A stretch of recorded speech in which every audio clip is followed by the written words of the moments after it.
As you guys know, I've been going through all of the Epstein files released by the DOJ, and it's been difficult, but this is the first document that pissed me off so much I had to take a break, like only 10 pages in.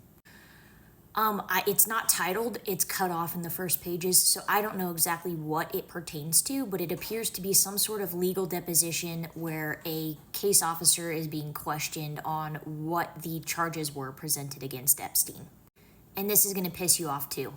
So basically, the initial charges for the case, and again, I don't know which state this is in or which investigation this was part of, but it's to give Epstein a 2-year jail term, require that he register as a sex offender, and then require that he financially pay damages to the victims.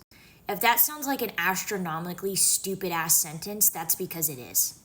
And this investigator is being asked, given the scope of everything that happened with Epstein, the fact that there is a federal investigation into Epstein, why the fuck would he only get 2 years of jail time? And this investigator's defense was, well, I originally wanted it to be 3 so that he could plead down to 2. Are you shitting me? Oh no, it gets worse though. They go on to discuss why that was the sentence that they agreed to. And it has something to do with a petite policy. And I looked it up because I was like, what the fuck is that? So I'm going to explain it to you. Basically, it's a DOJ term from the Department of Justice that prevents somebody from being charged federally if they're already being charged at a state level, so that you can't do a double dip on the punishment for them.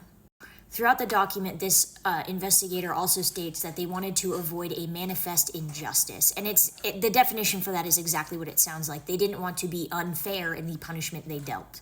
Granted, I'm not done with the entire 116 pages, but my immediate question is, if the FBI is investigating and can charge them federally and deal out bigger charges, why the fuck are we not just letting the federal government prosecute this guy?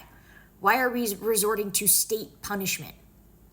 And this investigator was asked a similar question, and his excuse will absolutely blow your socks off. And if it doesn't piss you off, I'd be surprised. He was like, oh, well, in the process of trying to avoid a manifest injustice, we had to consider the testimony of the victims and the fact that some of the witness testimony and victim testimony doesn't corroborate each other. He stated, well, some victims definitely were assaulted, but others that went there said that nothing happened. I'm sorry, did it ever occur to you that just maybe everybody that went there to massage Epstein wasn't victimized? That doesn't negate the fact that lots of people were, and the fact that his entire operation crossed state lines, making it a federal issue.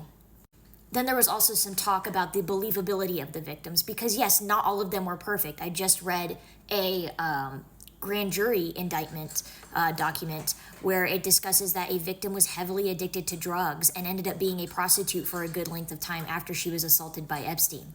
I'm sorry, does that negate the fact that she was assaulted? No, it doesn't. And I was just absolutely flabbergasted that this was the excuse given for a plea deal of, hey, just do 2 years of jail time and you have to register as a sex offender. I'm sorry, but as a person who works in law enforcement, that type of shit doesn't necessarily make sex offenders stop sex offending. Like, I don't know how I'm going to read the rest of this shit because I'm already so mad.